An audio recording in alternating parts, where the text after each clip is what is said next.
Welcome, guys, gals, non-binary pals, to this week's episode of Buffy Boys, your weekly review of Buffy the Vampire Slayer from a queer, a feminist, and a literary perspective. I'm your host, Joel, and joining me, as always, is your illiterate host, Brian. Say hello, Brian. I thought you said that last week. Well, how would you know? No, I didn't read the transcripts. Yeah. Hi, Brian. Welcome to the show, Brian. I'm not sure if I love this, that you're like, and with my, because you basically, you wrote this script for yourself to open with, but you didn't leave any space for me to say, for you to be like, I'm my other host, and for me to say my name myself. So you basically name me, and I'm pretty sure that that's how people do podcasts, isn't it? That they name themselves. I own 51% of this podcast. This is a deliberate hostile takeover thing. Joel is wearing like a power suit, like a women's power suit this morning, and I was wondering why. And that explains a lot, to be honest. Enormous Team Rocket shoulder hugs and yeah, exactly. Okay, well, please, Brian, I would love for you to introduce yourself. Hi, welcome to Buffy the Vampire. Oh wait, Buffy Boys, the Buffy the Vampire Slayer podcast, in which you can hear cats running, the wind squalling, and queer feminary lure stuff. And hi, I'm Joel, and this is your host, Brian. Exceptional. The amount of times you have accidentally called our podcast Buffy the Vampire Slayer, legitimately, is very, very good. So we're here. It is 1:26 on a Tuesday afternoon, and I think we have traveled through time to some extent since the last time we recorded an episode. I feel like it's been about 1,000 years. Sure. I have been away to a conference. You've moved into an office. Not obviously this week. We've been doing all that kind of stuff. So yeah, we're really on the other side of the looking glass. So we are here to talk about season 3, episode 7. Nope. Give it to me. Season 3, episode 8. That's what I said. Of Buffy the Vampire Slayer, called Lover's Walk. So this is first aired November 24th, 1998, and it was directed by David Semel. We've had David Semel before. Mm-hmm. He directed Go Fish. He directed Never Kill a Boy on the First Date, What's My Line Part 2. This is the last episode he will direct, and it was written by Dan Weber, who also wrote the Zeppo. So obviously these two episodes are Xander-centric, actually. Good point. Well, this one's Spike-centric. The other one's Xander heavy. Definitely Xander heavy, but they're both very high quality. So he's a great writer. He went on to write for The Simpsons and Futurama. And he also wrote a couple episodes for Daria back in the day. Oh, very good. Yeah. You're very Daria-like, aren't you, Brian? I fucking love Daria. I love it so much. You know, the saddest thing that's ever happened to human existence is that you cannot watch Daria with the original music anymore. Yeah. Like, it had it was an MTV production. It had an incredible soundtrack back in the day. Just all the indie classics. It had the Breeders. It had the Pixies. All that great shiz. And it just doesn't exist anymore, because when they released the DVDs after decades of not being able to get those DVDs because no one wanted Daria DVDs, so they just didn't release them. So when you finally could get them, it's all filled in with like computer music, basically, like just like fake indie music, so covers and no covers. It's not like, covers, but like it's elevator music. Muzak. It's Muzak. Yeah, rock Muzak. Very, very upsetting. Yeah. That's been my spiel about Daria for the week. Okay. So do you want to, before we get into our court-mandated banter segment, do you want to give us a summary of the episode we're about to talk about? Okay. This is your... Wait, did we say Buffy and summary? Did we already say that? This is your Buffy and summary. Spike arrives in Sunnydale, mad with grief that Drusilla has dumped him. He kidnaps Willow to make him a love spell and takes Xander hostage. Abandoned by him in the ruined factory, they are found making out by Oz and Cordelia. Cordelia is badly injured. The mayor sends vampires to kill disruptive Spike. Buffy and Angel help Spike, and mocking them, he decides to torture Drusilla into loving him again. Like, that's weird, because that's one of the more accurate ones, but in no way portrays a logical flow to what actually happened.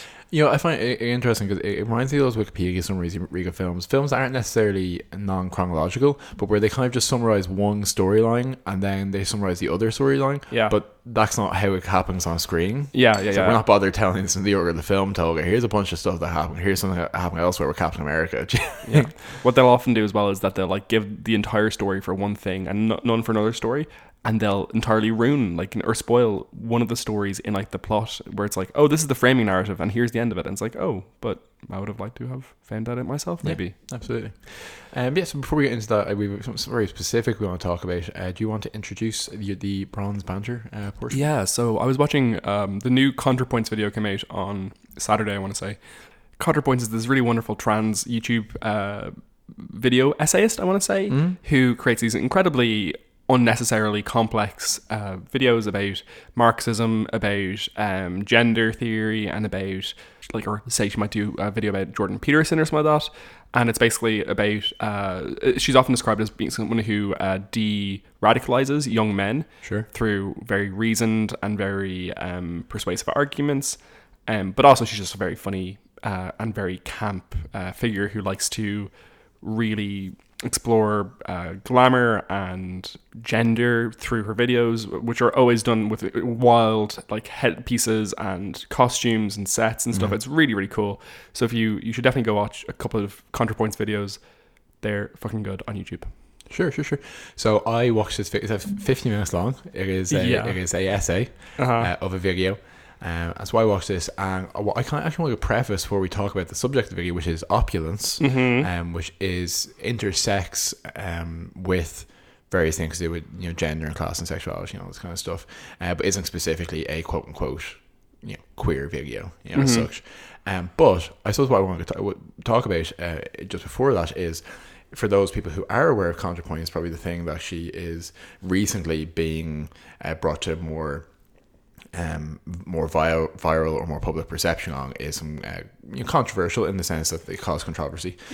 Statements around people with non-binary gender identity, and basically some comments which she made, which were probably a little more off the cuff than the essay style that she would use for her videos, but where I think I felt the furore, which I can never quite furore, am I saying that? Furor?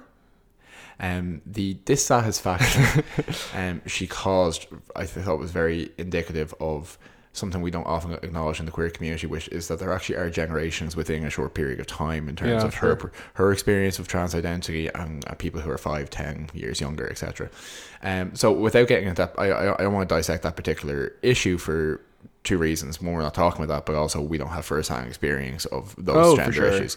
But in watching this video, in watching that controversy, and just generally having a lot of conversation in the last week and the last 2 weeks with people around a lot of things in this area, my real takeaway that this kind of crystallized for me was the idea of cancel culture. And just the thing of how you can agree with what we have moved away from, I think, in conversation, is that you can agree with some things a person says, you can agree a lot with some things they say, only kind of with some things, and really disagree with how they either say or present other things, and you can hold all those opinions simultaneously. We have, because of the nature of politics and the way the world has gone in the last few years, people have been pushed very to the left and very to the right, and this radicalization of conversation. And what I've really been thinking about is how we, out of fear of platforming opinions which are genuinely repugnant, and out of fear of giving any ground, we have lost to some ability, to some degree, the ability to actually talk through things, and maybe talk through things and then find at the end and say, yeah, no, actually I really thought about it and I really do disagree with you. But that element of actually taking the time to talk through and having a nuanced or more varied opinion on a person or on a thing has really been lost. So that's just what I thought about this, is that I don't necessarily agree with everything that she said around gender. Some people really disagree with it and say that if you support her, watch any of her videos, you're dead to me, essentially, or you're actively part of the problem. Whereas some of the things that she has done, and even in this video around class and stuff like that, I found really engaging and really really accurate. So I don't have obviously an answer on that, but I just wanted to signpost, I'm certainly aware of the fact that there's some people who would think that to be engaging with her and her videos would be supporting a kind of transphobia or a kind of gender regressivism. And personally, I've come to the belief, no, actually, I want to be able to talk about things. I want to be able to think through things without cancelling something straight away. It's a nuanced one, because so she had this controversy. She basically said that she sometimes experiences some dysphoria because she will walk into trans-inclusive spaces and everyone will do the pronoun round, where people will say, oh, what's your pronouns, etc. And she says that can hurt her because she is a trans woman who specifically dresses and styles herself and carries herself in a very specific way to be identified very clearly in a specific way, and that, you know, it just can hurt her feelings essentially when she walks into these places and it's not presumed that her pronouns are she, her, because she's put so much work into making that the presumption. And she said basically like, oh, I totally understand that, like, you know, it's important for people to be able to act, to do that, because there are non-binary people who will not have their pronouns presumed, which is absolutely the case. But yeah, this is a little like thing that hurts me. And she definitely put it really badly. And she she kind of talked about it in a slightly like off the cuff way, which is probably inappropriate. But importantly, her takeaway from the whole thing, she came back, she left Twitter, and people were like, oh my God, cancel culture gone too far. This person is like, you know, such a beacon of education and information, and she's been pushed off Twitter. And there are certainly people who were like incredibly aggressive about it. They were calling her true scum, which I'm not sure if that's a phrase you're aware of, but it's aware of. I wouldn't be able to give a definition of it. It's essentially people who think that there's one specific way to be trans, which is to have gender dysphoria, and to require they might also be referred to as trans medicalists, people who, so they, you know, the only way to be trans is to require gender reassignment surgery, and if you don't require gender reassignment surgery or hormone treatment, that you are not a trans person, you're a faker essentially.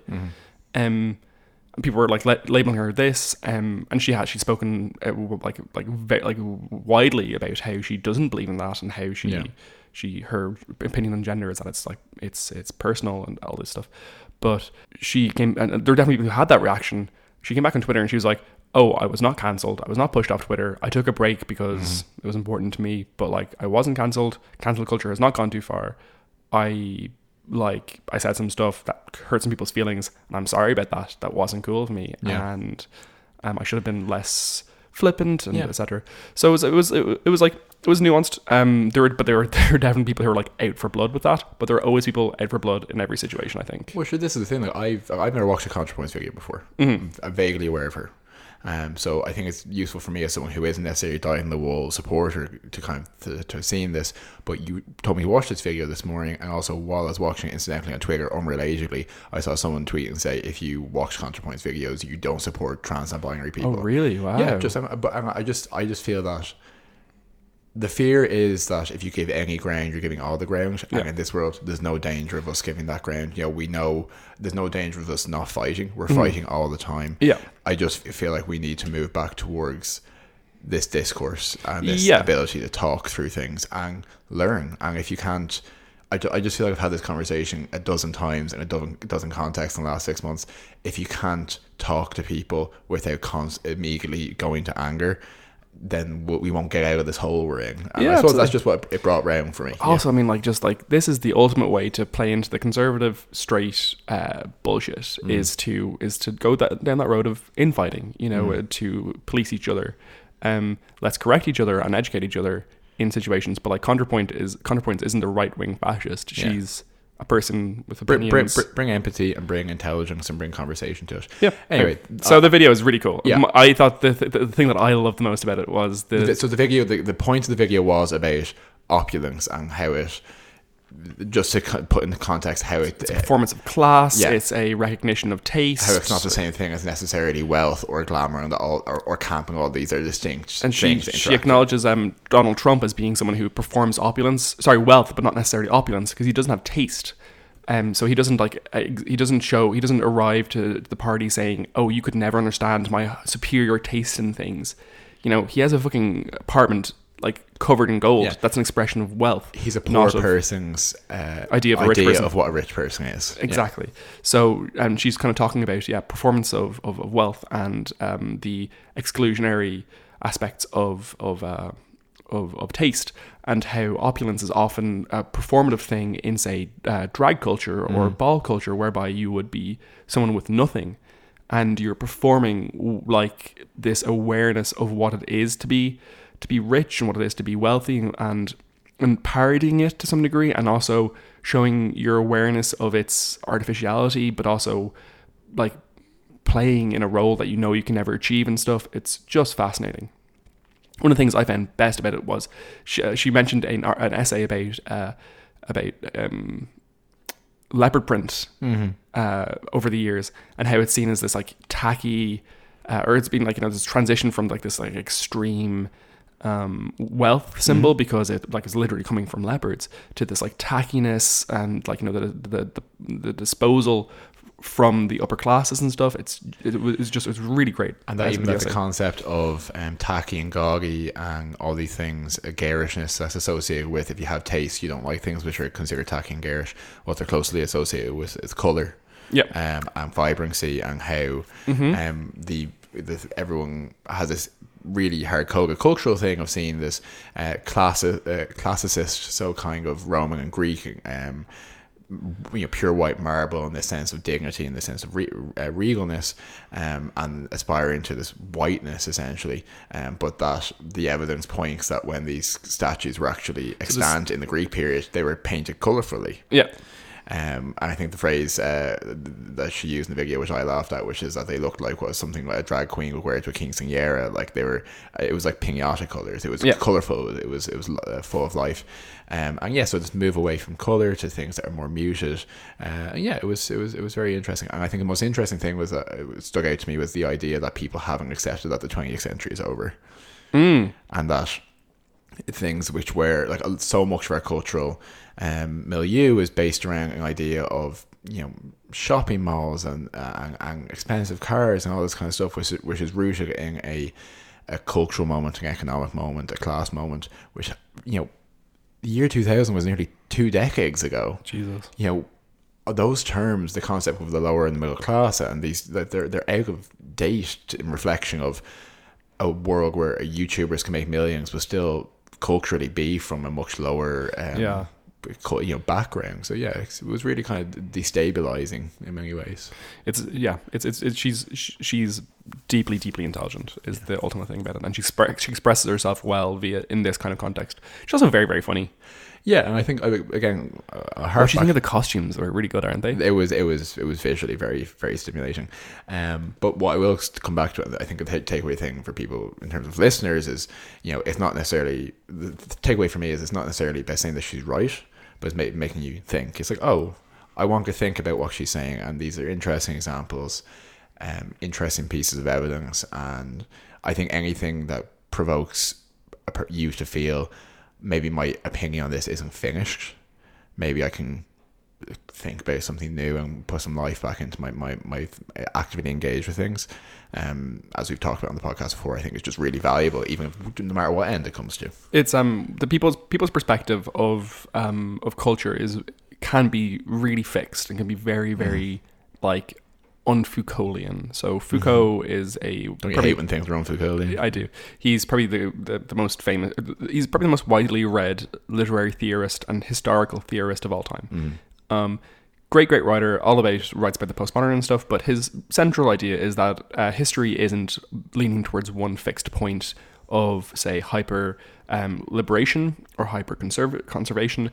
It's a power struggle that goes back and forth over time. So if you look at Berlin in the 40s, or in the 30s, it's probably the most liberal place in the world to that point, and then it fell and became the most fascist place in the world. So I mean, like when people kind of say, "Oh, you need to have this amount of information now about what our cultural ideals are, our liberal ideals are," it's kind of ignoring the fact that we're going to look back on this time in 10 years' time, and we're going to be like, "Oh shit, we really treated old people like awfully. We talked about old people like they were disgusting. We dismissed their opinions. We saw them as useless members of society," and we'll be like, "What the fuck? That is an entire." Like that's a huge percentage of the world population that we were dismissive of, and those people don't have it built into their current understanding that it's not something they might be aware of now, but something that they'll probably regret in time to some degree.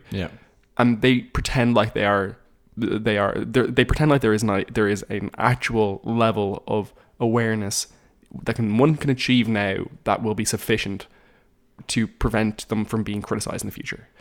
And the only thing you can do is to be realistically, you can be considerate and genuine in all your interactions and all your considerations in life, and hope for the best. And Like absolutely. And when we talk about particularly ageism for when we could write out people from a certain generation entirely, a lot of them cause a lot of problems for us. But that generation also includes, from an Irish context, people who live through the Troubles, working class people. Includes people in the queer community who live through the AIDS crisis. Absolutely. There's constant intersectionality, and something actually, not that this is all about trans issues, but it's just particularly salient because it's a very evolving topic. But something I talk a lot about is when, particularly in Ireland, when trans issues became more prevalent 5, 6, 7 years ago, there was a real fear of terminology and a fear of getting your words wrong. And an early example of this cancel concept, and something which I've always said, is that in actual discourse, in actual empathic engagement with people, it's not about getting it right the first time. It's about meaning well, trying to learn, and making the best effort, and then being open to revision, because people are constantly in revision and constantly improving. And the idea of avoiding criticism denies the concept of improvement, and I think that's really essential to what we do in this social experiment together. I agree. Essentially. Oh, really quick note actually, Big Mouth had a really odd thing this week where they the new Big Mouth season came out. If you don't watch Big Mouth, it's probably worth your while. It's weirdly fucking good. See, the thing is, disgusting. The thing is, we've always said about Big Mouth is surprisingly we've enjoyed it, and it's like we can't recommend it because it is kind of disgusting at the same time. It's disgusting, and it makes me feel queasy, but it's weirdly good. But they had a definition of bisexuality this week, which was well, actually, no, a definition of pansexuality. Oh, sorry, yeah. Which, in context, kind of make some comparisons to bisexuality which were unfavorable. Essentially, that they had a character come in who was pansexual, and did a definition to the class, and this is like an American middle school, I think. Middle school, yeah. And like amongst various things, define pansexuality as attraction to all people regardless of gender, which in context put bisexuality as a very binary concept of attraction to either men and women, or two genders. It's basically being trans exclusionary, which is absolute nonsense. Bisexuality is not trans exclusionary. It's like, we're not even going to go down that conversation. Yeah. But very nicely, the creators were immediately like, oh yeah, sorry about that, we fucked up there, should have put more research into it. We know now, and thank you for kind of letting us know. Yeah, and it's a perfect example of that, because this might be the first time I ever mentioned in public, but I am a bisexual man, and I've often been very militant about that bi erasure. And my feeling is, like, I would rather people try to do this well and make mistakes and learn from it than not do it, because I so rarely even see people attempt it well. So so it's all tied up together. So I'm going to do it. I'm going to slingshot around the song here. So in terms of opulence, right, and in terms of decayed gothic grandeur, we see in this episode of Buffy some returning sets. We see the factory, the decayed American production company. We see Angel in his gothic mansion, which is, for some reason, is in California. So what happens in this episode of Buffy? So there's endings. And this Buffy episode of Jesus Christ, let's try that sentence again. This episode of Buffy, it sets what is arguably the formula of Buffy, which is most replicable, most long running. When we look back on Buffy, when you're not in the trenches with it, is how we remember Buffy. So we have notably Spike returns. This is his one episode in season 3 before he becomes a series regular from season 4 onwards. And he very much in this episode is his more relatable quasi-Scooby self rather than a vampiric villain. Now, he's funny in season 2. He has his moments of dry humor, but this is his more comic relief sidekick version of himself. We see the ending of a number of things. We see Xander and Willow's flirtation end when they're found by Oz and Cordelia, which kind of ends or problematizes those two relationships. And we see Buffy accepts that she will never be able to romantically be with Angel, and that is not going to work. And as you and I very gleefully mentioned to each other, it prompts the next episode, which is the introduction of Anya. And once you have that, you really have, that's the Buffy thing. This is, everyone is here, everyone's at the table. So what did you think of the episode? Did you enjoy it, Brian? Yeah, it was great, wasn't it? I thought it was really good. I actually thought for something that didn't feel it wasn't an apocalyptic episode. It actually fit a tremendous amount of plotting. Everyone was here. Joyce was with Spike.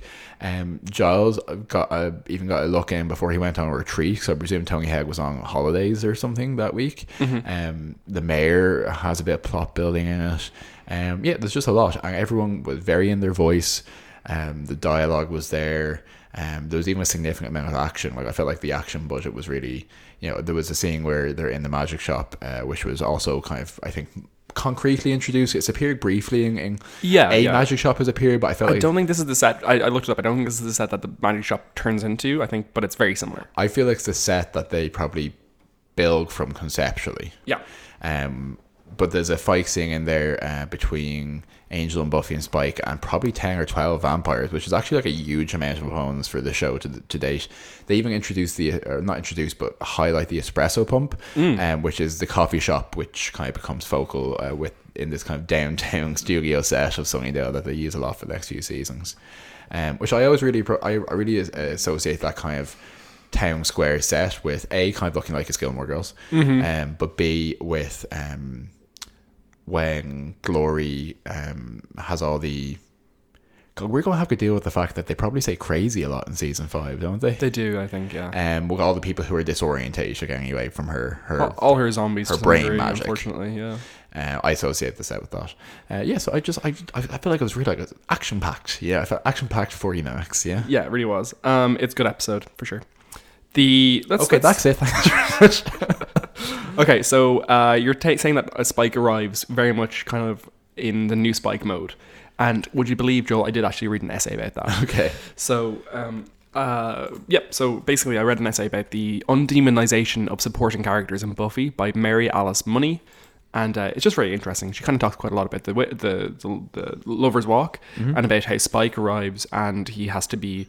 Essentially, he has to become a less of a threat, because he was quite threatening in season 2. When he arrives in School Hard, he's like, you feel threatened by him. He's quite scary.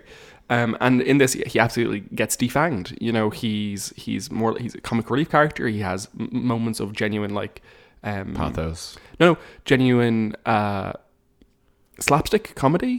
He literally his hand goes on fire at one point. Apparently James Marsters burned his hand quite badly in that scene. Of course he did, and didn't say it to the production and just went off and got it fixed afterwards. Yeah, because I know basically he falls asleep drunkenly in the sunlight, and they usually portray that as I've got a bad sunburn or a scar on my hand, but his hand was properly mottled. Yeah, it really was. But yeah, so apparently what happened here was that that Whedon, this is the episode that influenced Whedon to decide to bring Spike back on a permanent basis, which happens in season 4. And apparently when he does bring him back, he told James Marsters that he wanted Spike to play the role of the truth teller, which Cordy had just vacated essentially. Sure. So, and you can really see that built into this episode. So he really identifies, he's a bit of a soothsayer in this episode too. He identifies all of the interactions between Angel and Buffy as being bullshit, that they are still in love, they can't be friends, that their relationship is doomed. And he also kind of highlights a couple of, he pre-echoes a couple of times he foreshadows a couple of times the interactions between Buffy and himself about how they'll fight, they'll fuck, they'll argue, but they'll never be friends. Hate each other, but they'll never be friends. Yeah, exactly. Yeah. Which is very, very similar to kind of how that does go in season 6 season 6 and 7 for sure. But yeah, no, Spike really does arrive here as his later days chaotic Scooby member self in this episode, which is really nice. And given that he when he enters Sunnydale, he recreates his original entry in School Hard, knocking down the Sunnydale sign, but stumbling drunk, comically falling out of the car. So he's actively crushing his previous incarnation and kind of reintroducing a new, more as you say, defanged version. And he does a great job. James Marsters is actually really funny in this episode. There's a scene where Spike and Joyce are in Buffy's house because Spike was invited in the end of season 2, where he and Joyce are talking, and he's basically explaining to Joyce how he split up with Drusilla and how upset he is and sad, and she's comforting him. She's pouring him a cup of tea, and Angel arrives, And Joyce thinks that Angels is like, is quite And dangerous. jealous. Yeah, reasonably. And jealous, yeah. And tells him to stay away and to get out. And Spike's like, yeah, stay away, Angel. And then like starts like miming, biting Joyce at him for a moment. He is literally vamping behind her. But he does such a good job. He gives such good face in that moment. Yeah. And me and you were just like laughing. Yeah, like, I did cackle. We had a good cackle of that, and it was just like, oh yeah, because James Marsters, like I think he's the first he's the first non-Scooby character to have his own episode, realistically. Yeah. As in, this is a Spike episode more than any other character. He's the first character to hold an episode that wasn't one of the Scoobs, and he does it so well. So I can 100% believe that he got asked back quite a lot. Yeah, and I also have in my notes that there's a scene where bear in mind, they haven't seen Spike since the end of season 2, the Scoobies. And at one point, Xander and Willow are in the school chem lab trying to do a delusting spell so they can stop lusting after each other. Doing some weird signs. Yes, doing some weird signs. And he appears around the corner suddenly to grab one of them. And, from their perspective, appearing from like 8 months ago, and you and I both gasped, like audibly. They got us there. Yeah, we did get a fright there. Yeah. So yes, as you highlighted earlier in the episode, or did you say this, or did you say this beforehand? But essentially, this is the end of a lot of different, storylines and a lot of different relationships. Yeah, a lot of endings. To list them, you have before the episode, you have the end of Drusilla and Spike. She has left him for Chaos Demon because he sided with Buffy at the end of season 2, and he knocked her out and then brought her away. So it's not great. But you have the end of Buffy and Angel. Buffy truly realizes that relationship cannot continue. You have the end of Spike. Sorry, not Spike. You have the end of Willow and Xander. This is the genuine end of their actual flirtation with each other. Yeah. They never pick that up again, which is a real relief.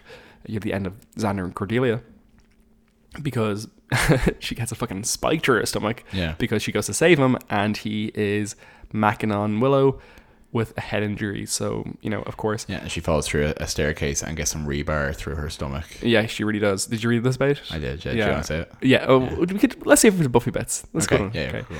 And you have the end of Oz and Willow, just for a while, though. Thankfully, they do pick that back up because they genuinely do like each other. One of the things that we'll say about we've said consistently in this podcast is that Xander and Cordelia aren't really that great for each other. Cordelia's quite nice to Xander. She's like shown genuine growth in her relationship. She's stood up to the people around her. She's like rejected their notions of what she should be. She's grown as a person. She's put pictures of him up in her That's heartbreaking locker. That like while he's actively cheating her, she's obviously grown enough to be like, oh, I got these nice pictures of us developed and put them in my locker. I kind of don't care anymore because you're so nice to me. Yeah, and then he goes ahead and just is shit to her. Yeah, and he doesn't really ever seem to feel that bad about it. He just kind of wants her back rather than, like at the end of the episode, Willow's talking about how she wants to give Oz space and how horrible she feels and how she didn't realize that she could feel this bad. And Xander's like clawing at the door trying to get into Cordelia to give her flowers in a performative kind of moment rather than acknowledging that she needs a bit of space or anything. He feels primarily about how difficult his life is, that he has no girlfriend and now he has a girlfriend that he hates, and now he has to choose between these two women, and now he has to hide these two women, and then for some reason his ex-girlfriend doesn't like him because she's being like bifurcated by some rebar, trying to save him. It's all about how it's difficult for him. Yeah. I don't necessarily, I wouldn't go so far as to say I think it's bad writing. I don't feel like it ever rang true for me, this Xander Willow thing. I also didn't feel like Willow would sustain this in the way that she did. You're right. I have something to say about Willow there in a minute, but just in terms of just like the whole thing about love and kind of making self-determining through that, this has been a theme that kind of is highlighted in the episode itself and was highlighted a couple of episodes previously as well. So if you remember Beauty and the Beasts, was that it? Mm-hmm. Which is the episode with what was his name, Scott, who was tearing off people's faces. I can't remember his name now. Scott, yes. So the rage incel. Mm-hmm, exactly. In that episode, you had Mr. Pratt, who was the school guidance counselor who Buffy was sent to, and he had a big speech about how love becomes your master and you're just its dog. And the whole idea there was that he was saying, you can lose yourself in relationships and you shouldn't. You want to keep yourself and like be you rather than subsumed by this all consuming desire. Yeah. Which was good advice for Buffy then. And then in this episode, Spike specifically says, like, you know, he loves bitch and he wants to go lose himself in relationship again. Yeah. So I mean, like, loves a dog, loves bitch, very clear highlighting of, like, you know, a parallel between those two conversations, and highlighting the conundrum for Buffy. Does she lose herself in love, or does she like maintain herself? Yeah. And that's what she does. She chooses to walk away from Angel, the love of her life, for the sake of, well, you know, making sure the universe doesn't end, but also because she can't lose herself like that. She needs to be responsible. And it's a really interesting little moment. Yeah, absolutely. Because I think like a lot of this romantic fiction with a capital, or a lot of the genre fiction does venerate the idea of the all-consuming love, and to absolute detriment in, say, for example, the Twilight series, where when Edward Lee's Bella ceases to function and cannot exist without him.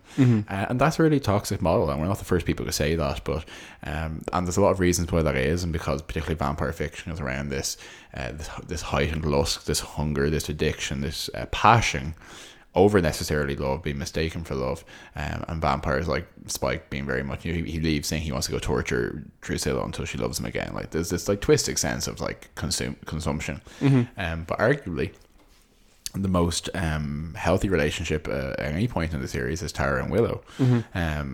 Now Willow brings her own issues to it for sure, and Tara obviously has this whole coming out thing in a couple of different angles, but they're essentially two people who are happy separately, and who make each other happier together, and are supportive rather than consumptive. And the best thing that Buffy and Angel ever do for each other is stay apart. That's the most constructive thing they ever do, is recognize maturely that they can't be together, because they are prone to end the world. They sure are. So you highlighted there Willow. I would argue that this is the episode that begins the arc of Willow misusing magic. So in this episode, she tries to do a delusting spell on her and Xander so that they can stop having these awkward feelings about each other and stop trying to kiss each other's earlobes in the quad. But she does it without his consent to start with. Yes. But it's most importantly the beginning of her starting to use magic to solve her interpersonal problems. This is a purely convenience magic. Absolutely. Hey Willow, stop kissing your best friend instead of your boyfriend. Just don't do it. Just Xander, don't do it. it's not that hard. Exactly. he's gross. So yeah, and that is ultimately what occurs. Like recurs is and becomes such a problem for her, is that she starts using magic to solve her problems, and it's a fairly light metaphor for drugs and alcohol, and, you know, deferring your problems and solving them through avoiding them, and it's what leads to her downfall in season 6. Sure. And she says to Xander, and there's actually quite a lot of genuine Leering foreshadowing in this episode. She says to Xander that she thought it would just be easier if he didn't know about it, which reached its zenith with her removing Tara's memories of her magic misuse and rationalizing, well, what she doesn't know can't hurt her, which is just such a classic theme. And obviously this is a perfect example of how you use supernatural elements to highlight that. Yeah, and it's also really nice because Willow is like so easy to see as such a pure, beautiful, innocent individual, but like they do establish these, like, you know, actual character defects in her quite early and continuously, which is just good writing. It's good as well because, like, from a feminist point of view, it's you know, there's only two kinds of women in bad writing, and those are angels and sluts, you know, in badly written and misrepresentative fiction. Whereas women can have very positive characteristics, obviously, but they should be written with very positive characteristics and very pure of intention, as Willow is, but they can still have flaws. And there's a danger with a character like Willow of the supportive best friend putting her on a pedestal. But no, she is an incredibly empathic and supportive person who also has these selfish, these reckless tendencies, and has a lack of foresight, which comes out of a certain feeling of being pushed into this supporting role in fiction, in life, and then when she does come into herself, she comes into it a little too forcefully and kind of pushes too hard. And, you know, tries to rationalize it away. Too smart for her own good. It's just really smart writing for a couple of reasons. So there's that. There's also the highlighting of the difference between Willow's reaction and Buffy's reaction in this episode. So they're both in a very similar circumstance. They both are, like, I mean, Willow's and Xander aren't in love. They are very much just like testing the boundaries of being a teenager. Whereas Buffy is genuinely in this like earth-shattering relationship that is literally earth-shattering if she gives into it. Mm-hmm. And Buffy decides to have the strength of character to say, no, I'm not doing this anymore, and to walk away. And Willow circumvents the issue, basically, or attempts to. Yeah. So, I mean, like, it highlights that. But what's the next episode? The Wish. Which we'll talk about later, obviously. But, I mean, that's an episode in which Willow specifically is shown as being given into all of her tendencies.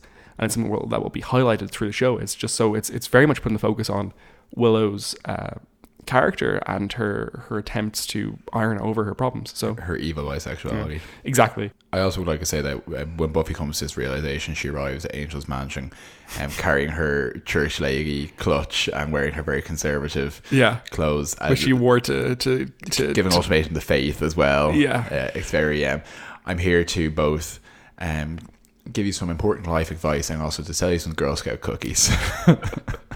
Did you catch the reference to I Only Have Eyes for You? I didn't catch it, but I did read about it. But please tell us the reference. It's where she says, "I wish I knew how to quit you." Is that right? Let me just find it 1 second. So yeah, Buffy says to Angel, "Tell me you don't love me," and that's her. What she says to him, basically to get him to stop the relationship. He's like, "Oh no, we can still be friends," and she says, "Tell me you don't love me," and he can't because he does love her. And that is literally what James says to whatever her name was in that episode. Nancy, I want to say? Nancy? No, it wasn't Nancy. I don't think it was as conservative as Nancy. But in that episode to break them, because, anyway. Yeah. So really interesting like callback to a very prescient episode for this episode as well. So that was really interesting. What do you think of the title, Joel? Yeah, so it's a classic genre television title where there's a lot of multiple meanings packed into it, and I think it has two oxymoronic meanings, one of which is like a lover's walk is obviously somewhere where lovers come together and there's a sense of place and a sense of intimacy, and then obviously the other way you can read it is lover's walk as in they leave, and this is a fracturing and the centrifugal force of the passion in these relationships has now sent them spinning in wildly different directions.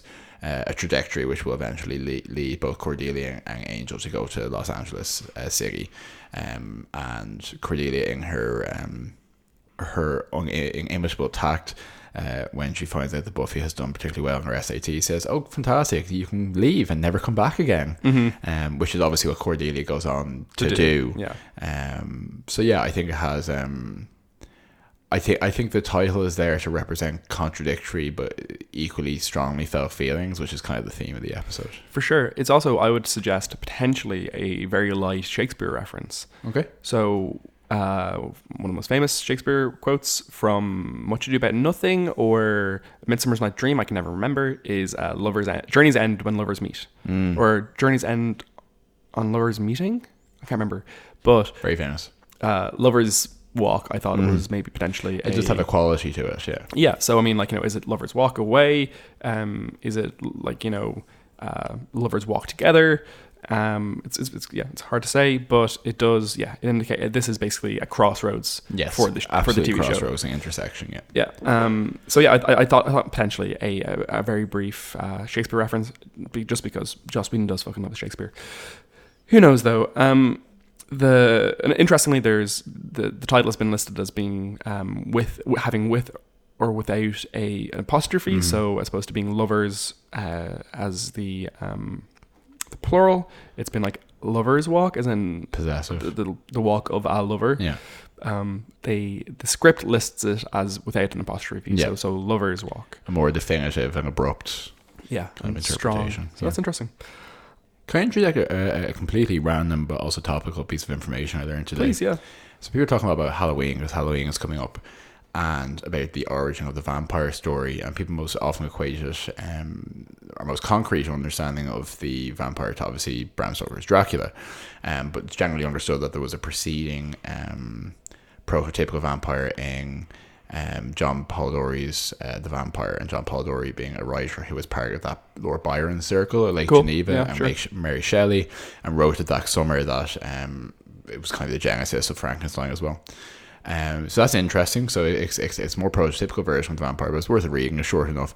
But I also found out that he died when he was 25, which means that he wrote one of the like seminal foundational texts of modern horror while he's 23. Fuck. And obviously Mary Shelley wrote Frankenstein with him when she was like 19 or something. She was 19, yeah. So what the fuck are we doing with our lives? But it also, no, I think that stuff always highlights as well. J.H. Lawrence as well, another very young one. Yeah, but like good content doesn't have to come from the academy or from experience. From the mouths of babes. From the mouths of babes, indeed. Anyway, John Polidori wrote The Vampire, which is the original vampire text, in many understandings. Died at 25. You can do it too. Okay, so this episode really does highlight the fact that the mayor was aware of Spike in season 2 to some degree, or was aware of the goings on in season 2, and he was referred to in season 2 once or twice by Principal Snyder. Yeah. But in this episode, he specifically was like, "Oh yeah, Spike gave us a real runaround in season 2." Yeah, it gives me it's interesting because in season 2. And even a little bit earlier when they frontline the police force a little bit more in season 1 and 2, the sense that they are the real kind of brains behind the conspiracy, but they're obviously just an arm of the mayor's machinations. But yeah, this episode tries to give us the concept that everything is kind of been leading to the mayor, that the mayor was probably aware of the master, he was aware of Spike, he was aware of all these things going on, and he kind of considered them controllable market pressures within Sunnydale, which I think leans into the mayor's portrayal as this kind of modern American hero, like a fairly early example of, what if like billionaires and businessmen are the villains kind of thing, magically speaking, a small town Lex Luthor. So yeah, that's kind of interesting it's always a good way to give him immediate clout if it's done well as a big bad, by saying, oh, he was actually responsible for cluing into all the smaller bags we've had up until this point. I agree.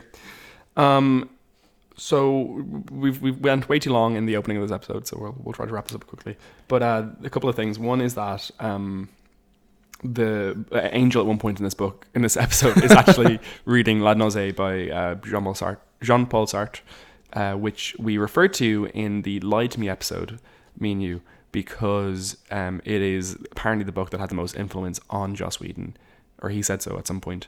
It's an existential text. It's about self-determination and stuff like that. And with that note, we'll just highlight quickly Mary Alice Money in The Undemonization of Supporting Characters says, in a moment of epiphany, Spike realizes that each person, Buffy, Angel, or he himself, can achieve fulfillment only by remaining true to its own nature. So, I mean, basically he realizes that it's through violence and fighting and being true to yourself that he can find happiness and to achieve self-fulfillment. And he self-determines to go and torture his ex-girlfriend. But that is something that Buffy does in this episode, is that she remains true to her own nature, which is to be a genuinely good person and try to do her best by rejecting the love that Angel could offer. And so it's an interesting one. Yeah, absolutely. And I think that there's a lot of speaking to kind of natures and core personalities in this, because something we haven't really touched on, but in terms of basically they get their SAT results or mocks results. SAT results. So results. You can sit the SATs multiple times. Okay. And something I love is both Cordelia and Buffy do very well. And Buffy has to now, it's kind of shell shocked by the possibility she could actually think about going to college. And Joyce is trying to push her to do this, and she portrays Joyce as a reaction to the Slayer thing, trying to get her out of town. And I really think Joyce is just genuinely excited for her. And also, if she is trying to get her out of town because of the Slayer thing, yeah, of course, she's her daughter. She wants to get her out of fucking harm's way. It's all positive. But Giles also, which I thought was really, again, a positive note to his portrayal, is equally saying you should give this serious consideration. Maybe you can take a pause from being a Slayer for a time, particularly with Faith here, and think about your future. So it's all very positive in that respect. But the way that Joyce interacts with Buffy and with Spike, and that, it seems reductive to call it motherly, but like Joyce is just such a genuinely caring person, that it just makes her it's a very positive episode for her. And she's so funny without being the butt of the joke. Like, you're not laughing at her, but you're laughing at the funny situation she's gotten herself into. She's such a mom. Yeah, absolutely. Okay, should we do a couple of Buffy bits, Joe? Please. Okay, so at the end of the episode, we see Spike driving away into the sunset, listening to "I Did It My Way," My Way, I think is a song, which is a cover of, I want to say, Dean Martin. Frank Sinatra. Frank Sinatra. Very famously. People know that song. Yeah, of course I know the song too. But it's actually the cover of the song in a punk version.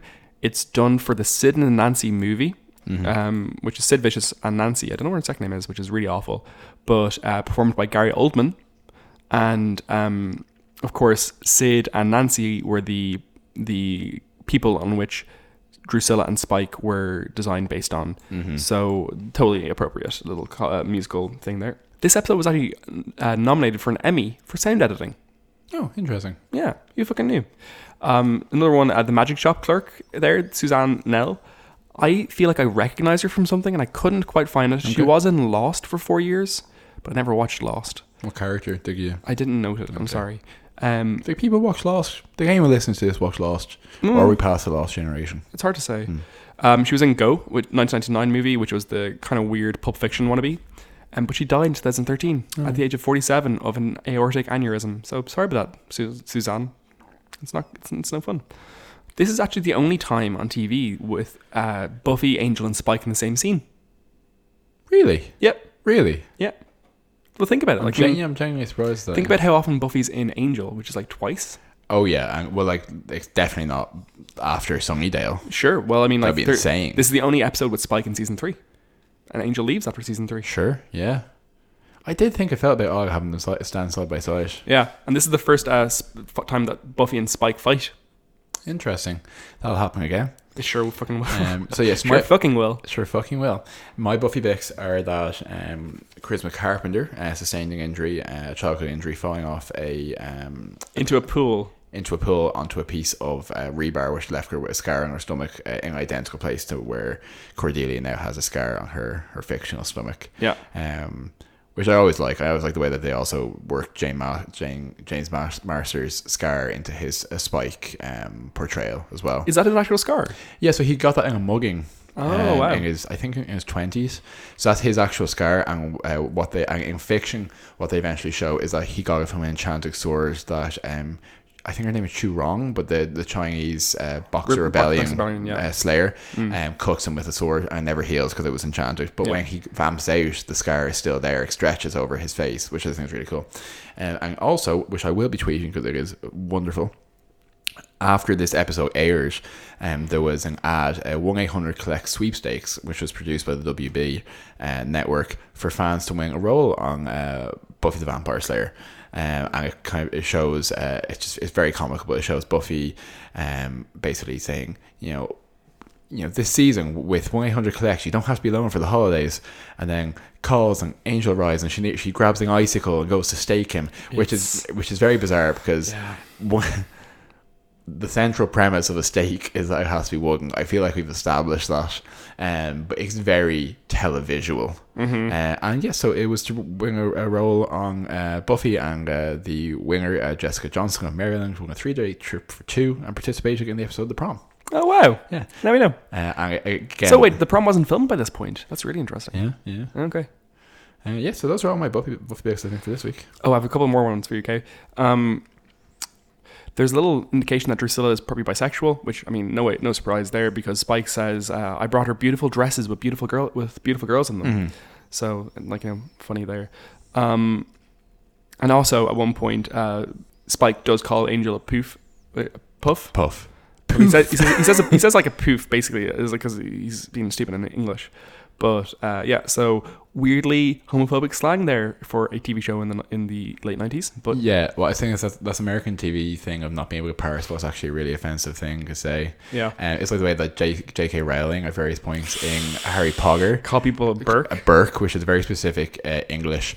Cockney rhythmic slang, but it means it's a Berkeley Hunt. Berkeley Hunt, cunt. Yeah. But it's presented as very twee. Yeah. I calling someone a Burke he's such a nonce, and like a nonce is obviously another homophobic slang word. So it's one of these funny things, I think. Yeah. Okay. Do you have any fashion notes, Joel? I do. Having just talked about opulence and tackiness and the class issues there, Buffy's wearing a pink leopard print. In the suit or something. Yeah, in the closing shots. Yeah. It hurts my eyes. It is. where does she purchase these things? I don't know. She also wears a lot of athleisure wear as well, which I'm not saying it's a bad look for her, but I do like the way that she's always portrayed as, like, Joyce calls her up in the library. It's like, oh, you finished exercising. Like, she's just, you know, she's I think she says training. She says exercising. Does she? Yeah, which is kind of which is what I noticed about it, because she's a kind of good portrayal of someone who is just like active. You know, I always like that. Xander does wear a jumper that we quite liked in this episode, which I was quite upset about. Yeah, it's just a nice blue jumper with stripes on it. Well, sure, a broken clock is right 2 times a day. Do you know what I mean? Even he can wear something that's attractive. And Willow's wearing something that I can only describe as like an anime t-shirt, but like not a cool one, just like a picture of some kind of cheesy... Yeah, some weird face on it. Yeah. At one point, Xander is, though, just to make sure he's like getting his quotient for awful clothes, he wears a purple shirt, and it is the worst thing I've ever seen. It's like patterned and deep purple and way too big, and I hated it. And Giles wears the biggest pants I've ever seen in this episode. He's wearing like a pair of suit pants, and they just look like it looks like he's stood into a paper bag. They look just awful. Okay, so Brian, are you happy to move into the dusting? Should we do death count and rating first? Okay, cool. Yes, let's do the dusting. Okay. So in terms of death count, in this episode, Clerk Woman, who I will more favorably name Magic Shop owner, because I like to presume that she owns the Magic Shop, and she's been a successful small business owner until the point when she's drained by Spike. 3 vampires which are dusted by Buffy, 2 of whom in the same staking, which I always find a little bit disrespectful, and Lenny, who is Spike's supposed previous kind of head hench vamp in charge, who is dusted by Spike, which might be one of the first or one of the few examples we've seen to this point of like a vampire dusting another vampire.